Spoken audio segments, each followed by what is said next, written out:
এই দুনিয়া কত সুন্দর, কত রঙিন, কত মায়াবী, তাই না? আমরা প্রতিদিন এর পেছনে ছুটছি, এর হাসিতে মুগ্ধ হচ্ছি, আর এর প্রতিশ্রুতির মধ্যে হারিয়ে যাচ্ছি। কিন্তু এই রঙিন দুনিয়ার আড়ালে লুকিয়ে আছে এমন এক কঠিন সত্য, যা জানলে হয়তো আমাদের চোখ খুলে যাবে।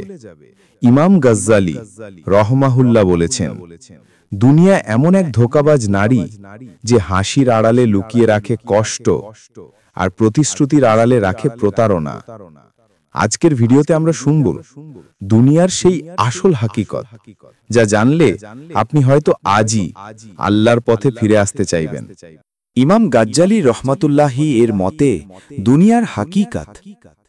ইমাম গাজ্জালি রহমাতুল্লাহি তার প্রসিদ্ধ গ্রন্থ মুজ্জাম্মাতে দুনিয়াতে লিখেছেন, সমস্ত প্রশংসা সেই পরম পবিত্র সত্তার, যিনি তার প্রিয় বন্ধুদের দুনিয়ার ধ্বংসাত্মক দিক ও এর বিপদসমূহ সম্পর্কে সচেতন করে দিয়েছেন।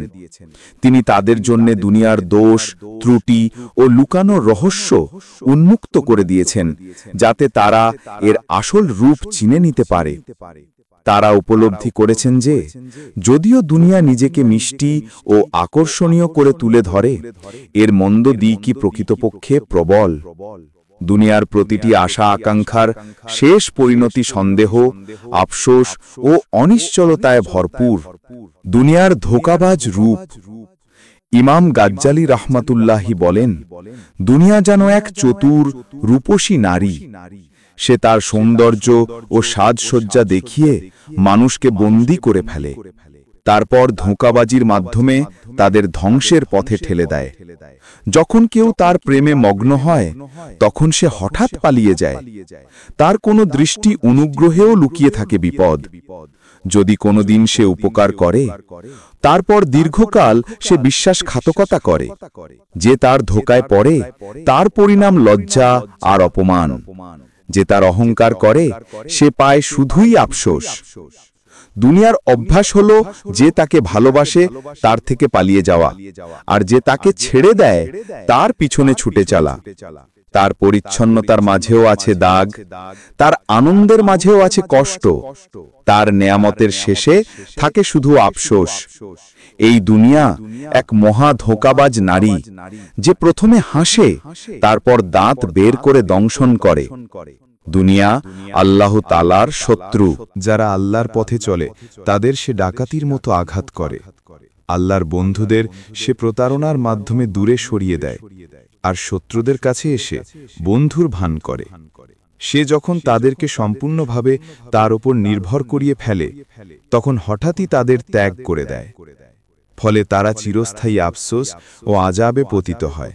পবিত্র কুরআন ও হাদিস শরীফে দুনিয়ার প্রতারণা ও অস্থায়িত্বের বহু দিক বর্ণনা করা হয়েছে। বরং সমস্ত নবী রাসূলের আগমনের মূল উদ্দেশ্যই ছিল মানুষ যেন দুনিয়ার প্রেমে মগ্ন হয়ে পরকাল ভুলে না যায়।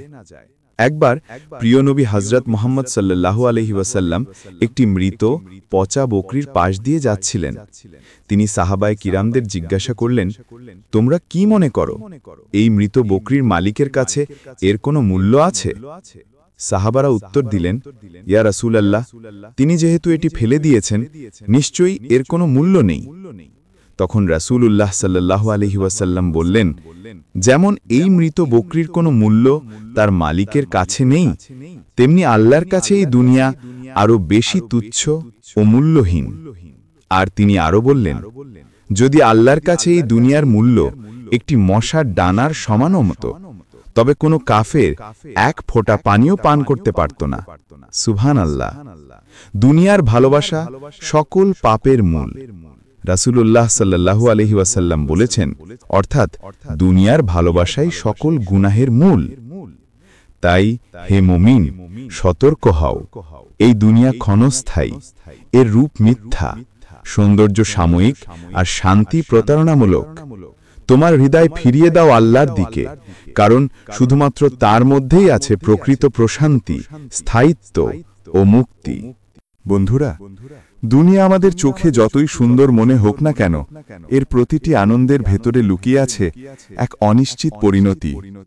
ইমাম গাজ্জালী রাহেমাহুল্লাহ আমাদের শিখিয়েছেন, দুনিয়ার ভালোবাসা সকল পাপের মূল। যে মানুষ দুনিয়াকে ভালোবাসে সে কখনো পরকালকে ভালোবাসতে পারে না, আর যে আল্লাহকে ভালোবাসে তার কাছে দুনিয়া হয়ে যায় এক তুচ্ছ স্বপ্ন। তাই আসুন আমরা আজ প্রতিজ্ঞা করি, এই দুনিয়ার মোহে নয়, বরং আল্লাহর সন্তুষ্টির পথে হাঁটব, কারণ আল্লাহর সান্নিধ্যই একমাত্র স্থায়ী সুখ। যদি গল্পটি ভালো লেগে থাকে তাহলে ভিডিওটি লাইক, কমেন্ট এবং শেয়ার করতে ভুলবেন না। এমন আরও নৈতিক ও অনুপ্রেরণামূলক গল্প পেতে চ্যানেলটি সাবস্ক্রাইব করুন এখনই।